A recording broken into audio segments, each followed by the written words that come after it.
Hi, I'm Molly Cheshire, and this is Meetings with Remarkable People. My guest is Carl Pearson.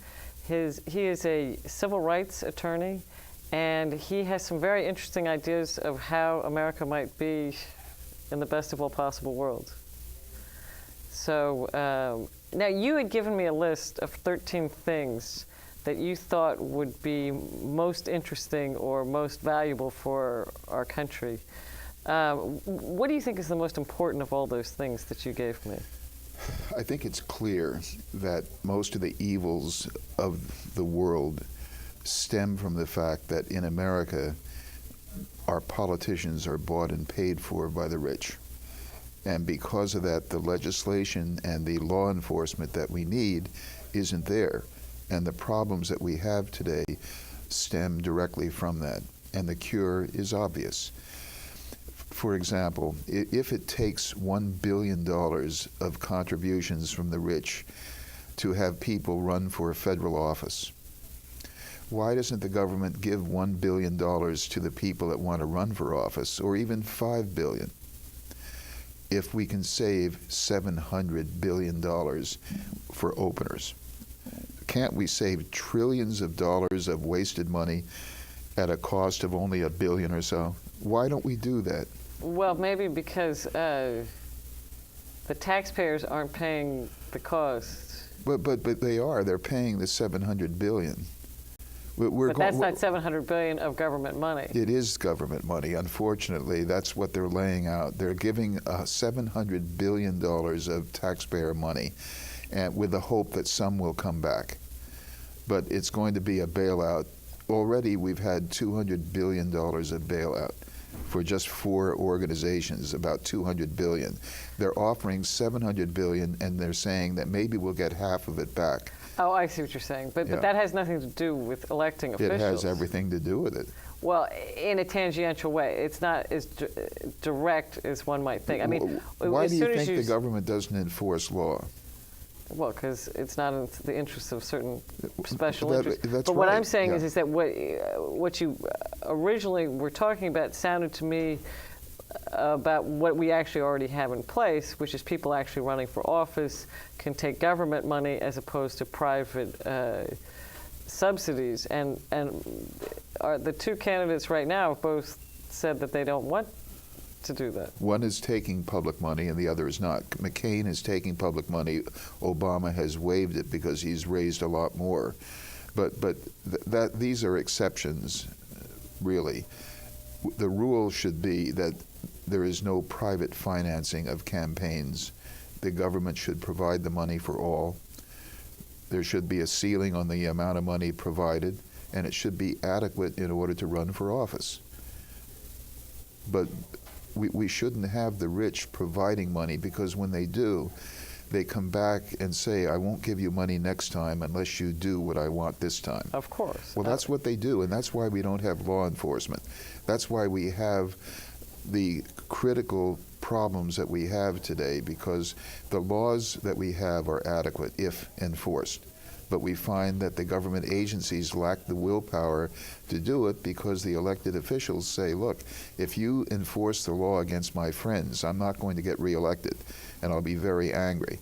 So all these people that depend on campaign contributions from the rich have to give away money to the rich. They give them tax exemptions, they give them other benefits. I calculate that for a $5,000 campaign contribution, a wealthy person might expect $10 or $100 million of benefits from the taxpayer. That's all it takes? Yeah. Boy. I know. That's what they sell out so cheaply. Amazing. Why don't we just give the $5,000? I thought they gave more than that. Well, let's make a calculation. Would you agree that we have probably $3 billion of waste in the past couple of years, including the $700 billion? That $700 billion waste is close as far to as what's concerned? Well, that we could have avoided it. In what capacity? By enforcement of law. Well, I think that enforcement of law has been an issue for not just in our country, but in other countries. And in fact, we probably have the best record for enforcing laws. No, we have... Okay, what country do you think in the world has the best record? It depends. I'll give you a figure that should stagger you. America has 5% of the world's population. We have 25% of the prisoners in the world. Well, I'm not saying that's not true, but let me put it this way. It is My true, but we family, have enforcement. That's major enforcement. well, enforcement at a certain level. But what I'm saying is that, for example, I mean, my father had a shrimp farm in Ecuador. Okay. And South America is particularly bad about enforcing laws and having it skewed to the rich. We have that here. No, but there, truly, it is, I would say, basically lawless. Okay. And so I'm just saying that in comparison to South America, it's at least we enforce more of the laws than they do down there. Okay, here's what happened, just to talk about the bailout problem. It's been a bipartisan problem. The Clinton appointed our present Attorney General as head of HUD. And as head of HUD, there was a policy that Clinton and others wanted in power of allowing more and more people to own their own homes. Is that a good idea? One would think yes. One would think yes. Now, let's take a person, for example, that has no money and no job, but he's able to raise $1, and he can put up $1 and walk into a home with a 100% mortgage without any showing of the ability to pay the mortgage, to repair the property. Right. So what you're saying is that people that are incapable of maintaining the That's property correct. have moved in. What are the consequences of that? If you have neighbors that don't have any money and don't repair the property, what's going to happen to your neighborhood? It's going to go downhill. So, and your house is they gonna did go. that. That wasn't a Republican concept, but they continued with it. They allowed the banks now to take that paper that is worthless. Well, but they still have the house. Well, the house is depreciating because no one's taking care of it, and the person isn't But paying I mean, a mortgage. There's There's still, no, but there's it's in still default. some kind of intrinsic value 20, to the 30, house. 40% after litigation costs. Every foreclosure costs at the beginning, on the average, $50,000. So if a home How is come foreclosures well, cost so that's much? what they average. No, but I'm just curious, as a Because lawyer. there's legal and there's interest that they don't get. There's property values that decline, but there's a $50,000 cost of foreclosure. The bank knows that, and they have to decide whether to make that commitment. Right. So if a home is worth $175,000 and there's a $50,000 cost, we suddenly have a diminution of the mortgage interest to $125,000. Right. So there are costs associated with that. Why did we allow that? And what the consequence of that was that these mortgages were being monetized. They were being wrapped up in 1,000 home packages of all sorts of mortgages, good, bad, and indifferent. They wrapped them up and they sold them to the world. And now they find out that those mortgages are not being paid. And the investment that banks, pension funds, retirees, and others Sure. made, the investment isn't there. So whose fault is that? Why didn't the SEC come in and say that the assets that you're carrying on the books are not worth what you claim they are? Everyone knew that. Why didn't they stop So why didn't they? Well, political. It's only political. But how is it political? Because the banks would have gone under. The banks were making Who a lot of allowed money. them to do this in the first place? How come this is the sort a of... combination of all the regulatory agencies that had any power? You had the FDIC, you had the HUD, you had the SEC, you had the Fed, the Federal Reserve. You have at least those 4 agencies involved. And so what do you think we could do to solve this? Well, number one, I find that over the years that if you understand the problem, the solution is self-evident. If you can really figure out what the problem is, the solution cries out. So I'm not getting it. Well, what's the problem? What's the self-evident solution? The problem here is a political problem that we did not want enforcement. The powers that be allowed it to occur because the people they represented didn't want to change it. So they were making a fortune. So basically, you're saying that by adjusting how we elect our officials, oh yeah, if that's going to solve the problem. It would have eliminated this problem if we had people that didn't.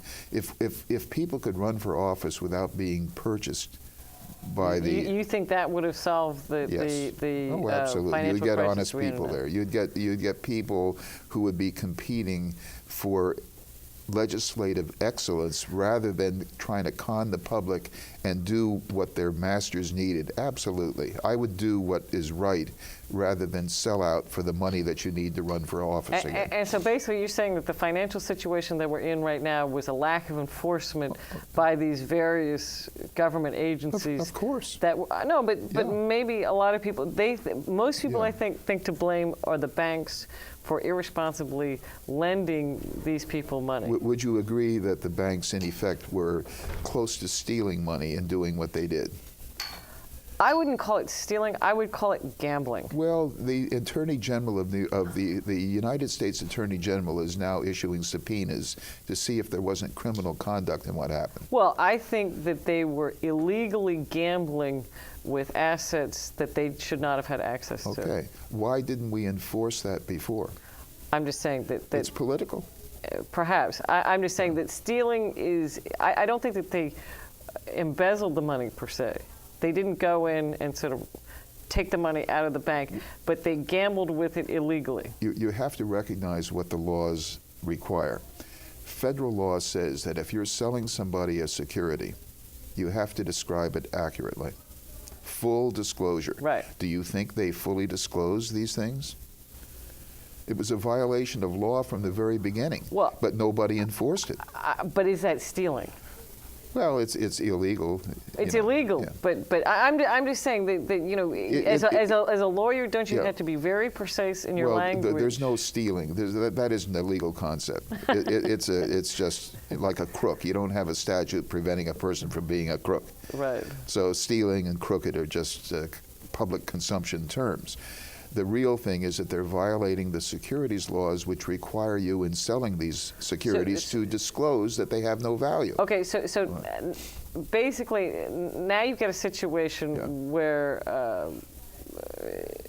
we can't do what you would like to see happen. What do you do with it now that it has happened? Okay, number one, we have to try to resolve the problem. The present people, right now, they're out there trying to resolve the problem by having as little cost to the government as possible. Is that good or bad? What do you think? One would think good, but it sounds to me like it's not a good That's correct. thing. You got to be careful with me. Well, you give yourself away immediately. I wanted to let you know that if the government comes out of this totally free and they make money on the deal, or if they break even, right, then you know who loses? The homeowners. The homeowners. Right. They get no help at all. Right. They are going to have to pay all of the money that they had promised to pay and more, and they're going to lose their properties in foreclosure. Those properties will be resold, and the money will then go back to the Treasury so that 5 years from now, both sides can say, you know what, we did it. That's a very good point. That's a bad point. Well, I'm just saying that It's an ominous point. They're not solving the problem of the people. Well, and they're also not solving they're treating the symptom, not the cause. That is correct. That in addition. And what you really want to do is you want to have a healthy and viable system that's not becoming overheated by fluctuations in the market. So nobody is saying that we should have honest campaigns, that we should have public financing of campaigns. That solution no one is even talking about. Well, but public financing of campaigns in order to get officials that hopefully, because even if you got public financing, there's no guarantee you're going to get honest officials. No, well, the officials you're talking about are appointed more than likely. They're not elected. The only elected officials are the people in Congress, congressmen and senators, and the government, and the president. Being appointing is not bad either. I mean, like for example, my father ran for school board in a little tiny county. They did a smear campaign on him because he wouldn't play ball with the party bosses. Okay. And so I said, Dad, well, if you can't get elected, get appointed. So he got appointed to the advisory board to the school board, which is actually better because then you don't get phone calls at home, people saying, you're an awful person and I paid my money and you're my servant, right? But he's an extremely honest, has a lot of integrity, and because he was appointed and not elected, he didn't have to play all the political games, that even if it was public money that elected those officials, there's no guarantee that they're going to be honest. See, even the fact that you add "even if" shows me that there wasn't public money, and we don't even know if public money would make them more honest than if they take money from the rich and we see that they give favors to the rich. If the people that give them the money no longer are identifiable, are those favors apt to be rendered except by fraudulent transfers of property that are totally illegal? See, campaign contributions are a way of bribing somebody legally. Sure. Let's eliminate that and make the bribes even if you eliminate illegal. Then there's still biases within the different parties. There is, but and there's party politics that go on. But you're right. But the fact that the I agree. people that Take are that so factor rich, out. the people that are so rich, buy Congress for so little. Clinton took Chinese army money, from what I gather. How much did he get? I don't know, but I'm just curious. It doesn't matter. I don't know. But $5,000 can buy so much. I'm sure it was at least $100,000 or so. It's not much money. These small amounts, the candidates need to raise so much every day, and they give away favors to the people. Of course. So we ought to eliminate that and have the candidates talking with us instead of raising money. We ought to eliminate the need to raise money. But let's get back to this issue of what's going on right now. So what do you do with the people who are, quote unquote, the perpetrators of the recent scandal? I would go back, as the Justice Department apparently is making it appear that they're going to do. They're looking for fraud, illegality, and they might bring lawsuits and say, hey, do you know what the average Christmas bonus was last year on Wall Street? For the investment banks, I don't know at what level. About a quarter on the average. Between janitor and the biggest person, there was a $250,000 on the average Christmas bonus. Gotcha. Christmas bonus of $250,000 for each. You only get that kind of money by inappropriate activity. Right. You have to be stealing the money to be able to arrive at such a huge amount. But the stealing is technical. They're getting away with violations of law. Suddenly we see the violations of law, but we didn't see it before. Don't we need a sophisticated person like an attorney general at the lowest level to try to do something about that? I mean, do you think they have that kind of sophistication? I'm sophisticated. I cut across a whole bunch of disciplines, but somebody in a small town, the discipline for that lawyer is real estate zoning, as you know. Real estate Nothing zoning. else. Well, and the school board, for example. I mean, one of the reasons why my father ran for school board is it had the largest budget. Right. You know, I mean, people forget how much schools, you know. Do you know what the most important part of New York State government is? What? Education. There's nothing else. Exactly. They have state police and education. That's all that the government is at the state level. What about us? I mean, who cares about the people? You know, they only have teachers and state policemen, and that's what their concern is. I'm more concerned at the lowest level of where people live. How do we protect them? And we need our own law enforcement official called a New York City Attorney General who will do what the other people can't do. They've been immunized by the political contributions in the government agencies. So let us try to work around that and appoint somebody that will do something. No, I think this makes a lot of sense. I mean, however, I mean, you must know this. I mean, you've dealt with the legal system for all the time, 40 years. 40 years. It seems to me that the corruption is so endemic in the whole system that how are you ever going to rat it out, really? Well, because the government is supposed to enforce laws and does not, it has allowed the major corporations a free pass on anything they do. But forget about the corporations. That's where we lost our money in our country. Enron stole so much. All these people that have the lack of law enforcement take money from us. They take our lives, our livelihoods, our property. But what about inappropriate use of funds for, let's say, any kind of public building or public work? I think, how much graft went into the hands of, I mean, I don't want to call it the mafia per se, but inappropriate payoffs. I mean, this goes back to, Howard Hughes was very interesting when he said that, they were cracking on him for taking money for government contracts, and he said, "Come on, guys, be honest. This is ridiculous." I think that one should look at the priorities and look at the dollar amounts and try to determine what to do based upon the dollar amounts involved to a great extent. If you find an evil that costs $500,000 a year, and there's another evil costing $700 billion, don't direct me as the newspapers would to that little thing. Well, let's look at the big issue. It comes to more than $500,000 a year. Well, please, public money. But what about the $700 billion? Why did we allow that to occur? Do you know that the $700 billion is 1/1000th of the real problem? You don't even know about the real problem. So tell me what the real problem is. The real problem is derivatives.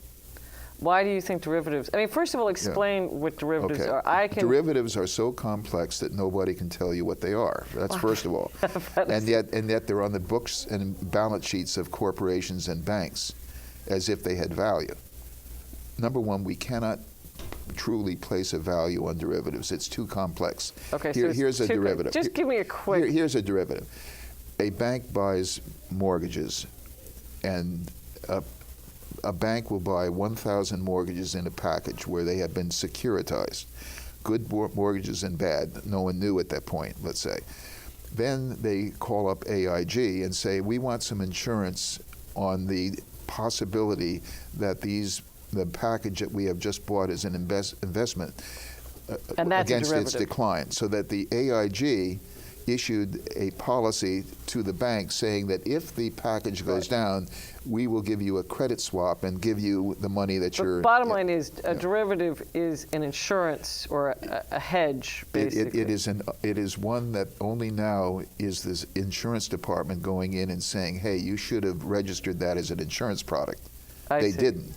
They didn't have any. Most of the derivatives out there are not registered as insurance. There's $450 trillion of derivatives, according to the far out estimates. Anyway, so why do you think derivatives are such a bad thing? Because you can't place a value on them, but the banks their net worth is dependent upon the value of something that can't be valued. Well, what about insurance policies? Well, the insurance policies aren't governed by the insurance department.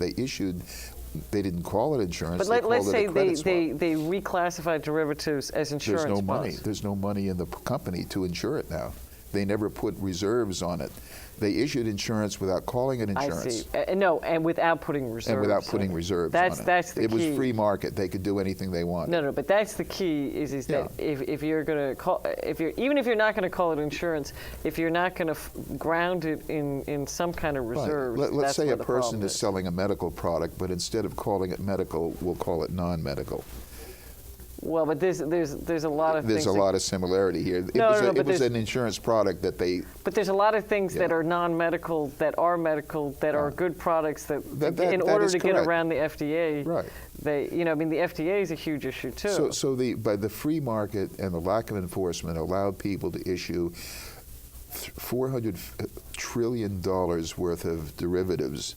It's called notional value. That means the face amount. That's the term they use. I understand. Notional value means face amount. They should have just said face amount. What happens if they had derivatives, but they had to have the reserves to back them up? Then they wouldn't have been able to sell them at the price they sold them at.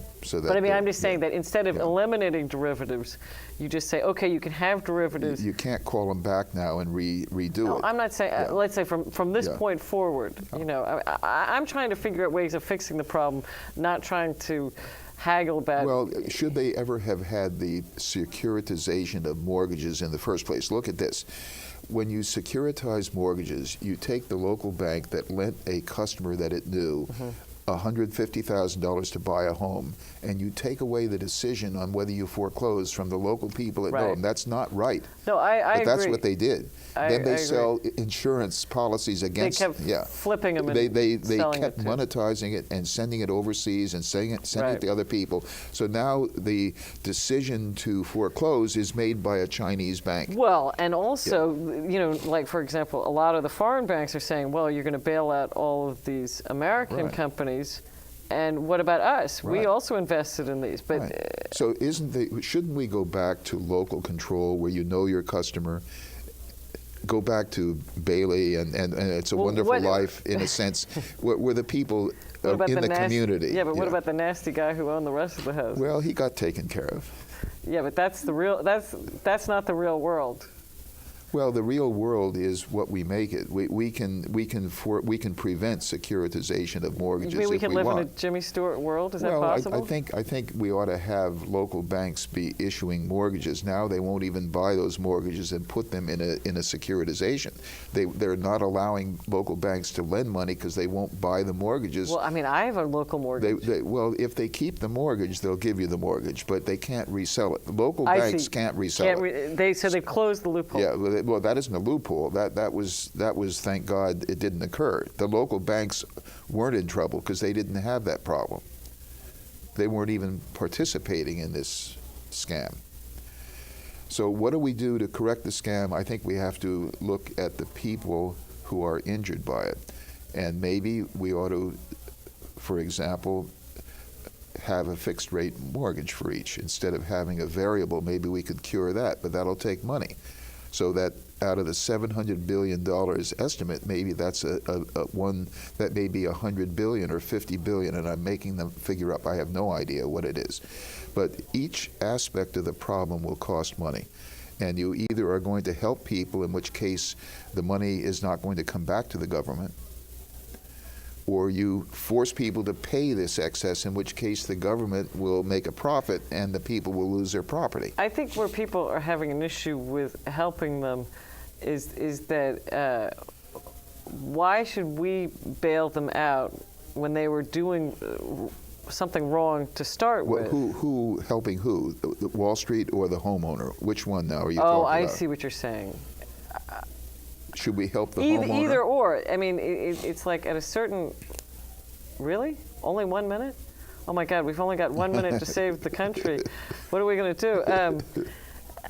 But you're saying that we should bail out the homeowner and not the bank. I didn't say that, but we're not even looking to help the homeowner. We're not even looking to help it. I guess most people think that the people that bought these homes... should lose them. No, we're overextended. Should we just dump them out on the street? And I'm that's what the policy is right now. They're going to dump them out on the street.